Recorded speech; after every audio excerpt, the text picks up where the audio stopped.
weird question. Is that a weird question? I mean, that's not. What you talking about? Who's right? That's a weird question. Who's uncircumcised? What is? How do you know he's uncircumcised? He knew he was uncircumcised because he's supposed to. Only God's people are circumcised. Circumcision was a reciprocity. Was the reciprocity of the covenant. The word covenant means to cut. The word covenant means God entered a covenant with Abram in Genesis chapter 12, and God told Abram to bring a she goat 3 years old, a lamb 3 years old, a ram 3 years old, a turtle dove, and a young pigeon. Kill the animals, cut them in pieces. You tell me, you told me about the last time you told me. God entered a covenant with Abram when he cut those animals. Genesis chapter 15, Genesis chapter 17, Abraham reciprocated the covenant, and God changed Abram's name to Abraham, and he told him to circumcise himself and everybody in his house. Circumcision was reciprocity of the covenant. That's when Abram entered the covenant with God. So the reason David knew that Goliath couldn't win was because David was in covenant with God and Goliath was not.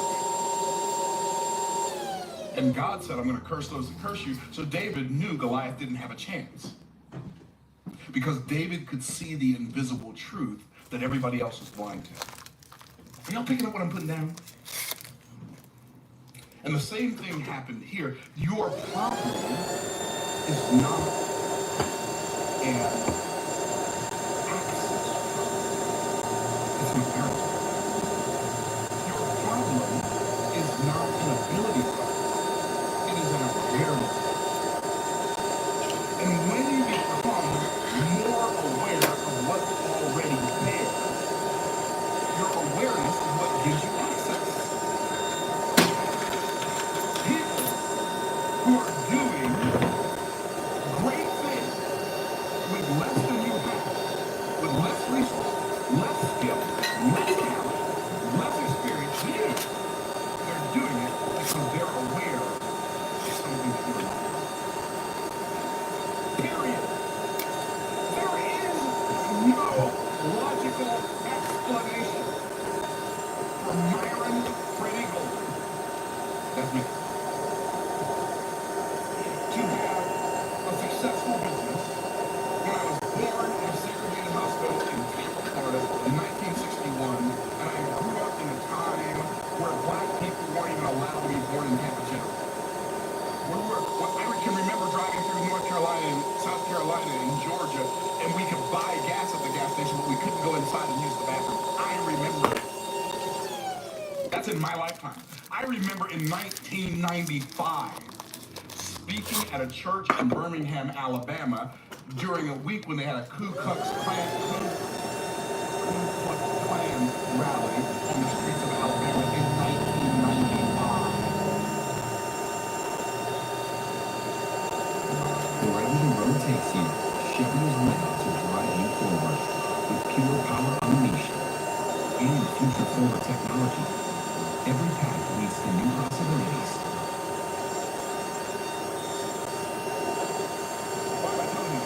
Because, this should not be. There's no logical explanation. There's only a spiritual explanation. God has opened my eyes to perceive my purpose in life, and He's put enough joy in my heart to passionately pursue that purpose and demonstrate the greatness of God so that men may see your good works and glorify your Father.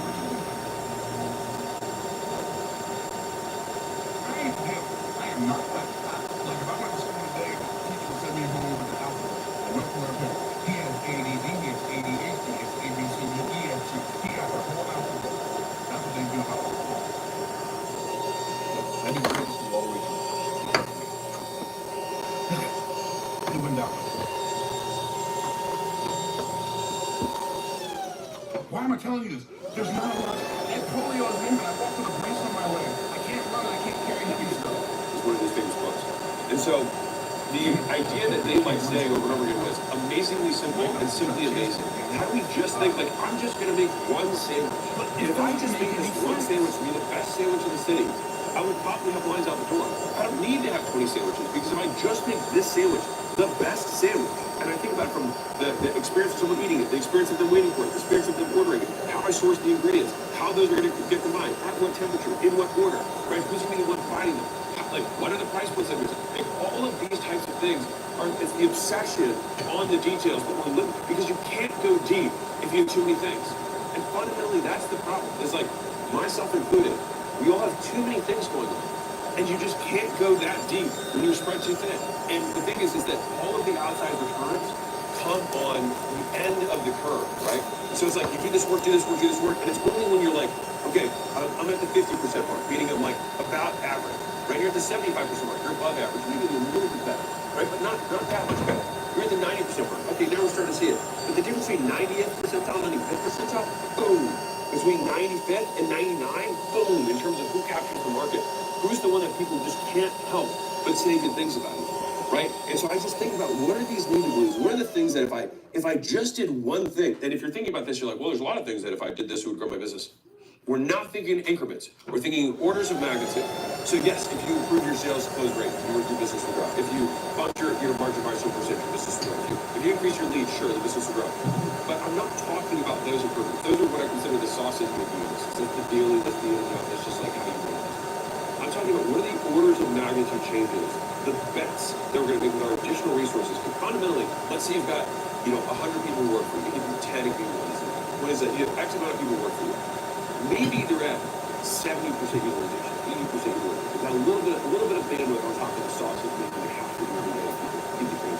So you have to scoop that little 20, 30%, right? And you have one real bet that you can make on it. And so it's like, you want to make that bet worth it. What's interesting is like, how do you come up with these ideas, right? And so I think this level of like, how do we just remove everything that doesn't matter? And I try to reverse my thinking process this way. This is a lot like Munger's invert. Like, okay, if I wanted to destroy my business, what I do?